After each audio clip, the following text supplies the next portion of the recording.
Panihati book fair. আচ্ছা, এখানে গেছিলাম আমরা ঘুরতে। যেহেতু আমার কোনো গার্লফ্রেন্ড নেই, তাই আমি এই ছোকরাটার সঙ্গেই চলে এসেছি। এই মেলা সম্বন্ধে কিচ্ছু জানে না, তবুও আমাকে বললো চলো আমি তোমাকে মেলা ঘোরাবো। আমি বললাম চল আজকে ঘোরা। মেলায় ঢুকেই আমার নজর গেল এই মহালক্ষ্মী ফালুদা সেন্টারের দিকে। ফালুদা নামটাই কেমন ফালুদা, তাই আমি খেলামই না। তারপরে আমার নজরে এলো এই স্মোক ফ্যাক্টরির দোকানটার দিকে। আমি ভাবলাম এটা কি গ্যাঁজার দোকান। আমি ওকে গিয়ে জিজ্ঞাসা করলাম, ভাই পুড়িয়া আছে? আমাকে বললো ভাগ ভাগ চোদ। আমি বললাম ঠিক আছে, মেলা শেষ হোক, তোকে দেখছি বাইরে। এই যে বড় নাগরদোলাটা, এই নাগরদোলা দেখে আমার কিছু পুরনো দিনের কথা মনে পড়ে গেল। আমি প্রথমেই আমার গার্লফ্রেন্ডের সঙ্গে এই নাগরদোলায় চড়েছিলাম। যখন নাগরদোলাটা উপরে গেল, আমার তো মনে হলো ভাই অন্নপ্রাশনের ভাত আমার মুখ থেকে বেরিয়ে আসবে। আমি আমার গার্লফ্রেন্ডকে বললাম, ভাই আমায় বাঁচাও, আমায় নিচে নামাও। আমার গার্লফ্রেন্ড আমাকে বললো আমায় বিয়ে করবে, তবেই আমি নিচে নামবো। আমি বললাম ঠিক আছে। আর নিচে নামার পর আমার সাথে সেই দুর্ঘটনা ঘটে গেল। আমার বিয়ে হয়ে গেল। যে কজন বসে আছিস ভাই, কেউ যেন এই নাগরদোলায় উঠিস না। এরাও ওই জন্য দাঁড়িয়ে দাঁড়িয়ে নাগরদোলাটার দিকে দেখছে, ওঠার নাম গন্ধ মুখে নিচ্ছে না, কারণ এরা জানে নাগরদোলায় উঠলেই কি হতে পারে। তখন থেকে আমি এই ঘোরানো এই চক্করের মধ্যে আর নেই। আমি যখন আগে যেতে লাগলাম, তখন আমার নজরে আরও কিছু আসলো। আর একবার তোমাকে নাগরদোলাটা দেখিয়ে দিই, চলো। আর পুরোনো দিনের কথা মনে করে লাভ নেই ভাই, তোরা কেউ কিন্তু উঠিস না, ঠিক আছে? ওকে চলো। এবার আমরা আগে গেলাম। কিন্তু ভাই এই মেলায় ঘোরানোর চক্কর প্রচুর আছে। ছেলে ছোকরা সবাই একই চক্করে লেগে আছে, দেখছো? আর এই যে আমার গাইড, এ মুখ থেকে ধোঁয়া বার করে আমাকে দেখাচ্ছে। আমি বললাম সালা মুখ থেকে কি ধোঁয়া বের করে দেখাচ্ছিস বে, আগে ঘোরা আমাকে। ও তখন আমাকে আমার মতলবের জিনিস একটা দেখালো, এই কাউন্টারটা। আমি দূর থেকে দেখলাম হুইস্কির বোতল আর সোডার বোতল। আমি বললাম এটাই আমার মতলবের জিনিস। আমি গুটি গুটি পায়ে এগিয়ে গেলাম ওই দোকানের দিকে। যখনই আমি ওই দোকানের দিকে এগোতে শুরু করলাম, দোকানদার আমার দিকে তাকিয়ে কিছু একটা ভাবছিল। আমি দোকানে গিয়ে বললাম ভাই একটা 90 ml রাম আর 40 ml জল, তার সঙ্গে 2টো ice cube.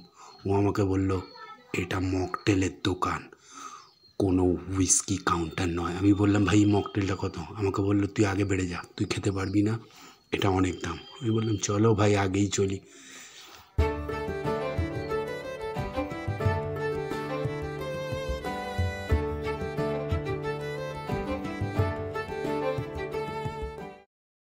Rajasthani fresh roll kulfi parlour. এই পার্লারে কেউ ছিল না, কারণ রাজস্থানের উটগুলো রাত্রিবেলায় কলকাতার রাস্তা হারিয়ে ফেলেছিল। আচ্ছা, উষা পিঠা স্টল। এখানে এত রকমের পিঠে পুলি আছে, যেটা দেখে আমি একটু অবাকই হলাম। কোনো মেলায় এত পিঠে পুলে দেখা যায় না। এখানে প্রচুর, এই মাথা থেকে ওই মাথা পর্যন্ত পুরোটাই পিঠে পুলির দোকান ছিল। আর এই দেখো এই পাশে মিষ্টির দোকান, সারি সারি জিলিপি, গাঁঠিয়া এসব নিয়ে বসে আছে। মিষ্টি আমার তেমন কিছু পছন্দ না, তাই আমি এদের বেশি ভিডিও করলামই না। আগে গেলাম, এই দেখো এইখানে খাবারের দোকানের পুরো। আর হ্যাঁ, এইটা পাঁশকুড়ার চপ। আমি জানি না এটা কিসের চপ, পাঁশকুড়া জায়গাটাই বা কোনটা। পান বিক্রি করার জন্য এরা সারি সারি মশলা নিয়ে বসেছিল, কিন্তু এরা এত হারামি ছিল যে পান খেতে কেউ আসছিল না। তার কারণটা আমি তোমাদের একটু পরে বলছি, কেন এদের পান স্টল খালি ছিল। যাই হোক, আমরা আগে এগিয়ে যেতে লাগলাম, আরও লোকজনেদের দেখতে লাগলাম, আরও এগোতে লাগলাম।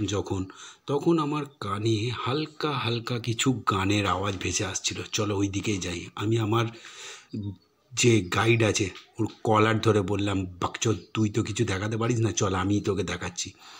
দূরে আমি দেখলাম একটা ফাংশন হচ্ছে, চলো সেই দিকেই যাওয়া যাক।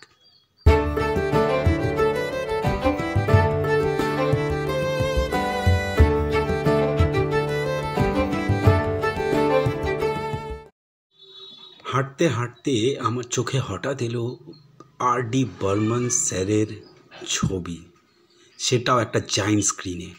আমি ভাবলাম আজ তো কিছু ভালো গান শুনতে পাবোই। আমি ওকে বললাম তাড়াতাড়ি চল। আমরাও জায়ান্ট স্ক্রিনের দিকে আস্তে আস্তে এগোতে থাকলাম। আর জায়ান্ট স্ক্রিনে বর্মন স্যারের ছবিটা আস্তে আস্তে বড় হতে শুরু করলো।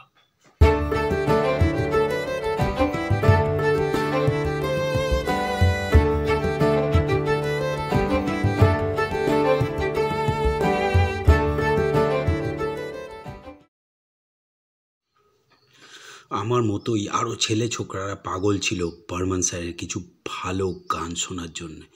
কিন্তু স্টেজে যিনি গান ধরলেন, আমার তো মুড খারাপ হয়ে গেল। আমি বর্মন স্যারকে একটা সালাম ঠুকে ওখান থেকে ইউটার্ন মেরে চলে এলাম। আমি সহ্য করতে পারলাম না এই জিনিসটা। Sorry Barman sir.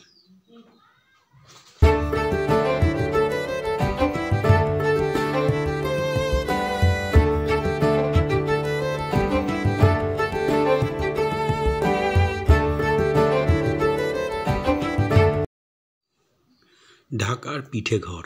মা ছোটোবেলায় অনেক পিঠে বানিয়ে বানিয়ে খাইয়েছে, আমরা কিন্তু কোনো দিন মাকে থ্যাংক ইউ বলতে পারিনি। আজ এখানে এসে দেখলাম ভাই 5 স্টার হোটেলের শেফরা সব পিঠে বানাচ্ছে।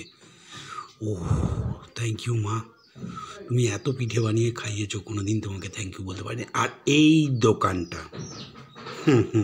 ভাই টার্কিশ আইসক্রিমের দোকান। সব সময় এরা কাস্টমারের সঙ্গে এত ইয়ার্কি করে যে কাস্টমারও এদের সঙ্গে ইয়ার্কি করে দিয়েছে। এদের দোকানে একজনও কাস্টমার ছিল না।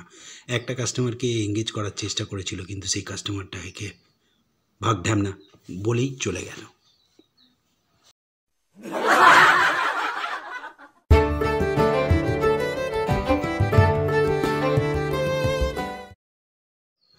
ভাই যে ঢ্যামনামোটার জন্যে এখানে কেউ পান খাচ্ছিলেন, এই দেখো পানে আগুন ধরিয়ে, ওরে ওরে না রে ভাই, পালা পালা আগে পালা। এই ঢ্যামনামোটার জন্যে এই পান দোকানগুলো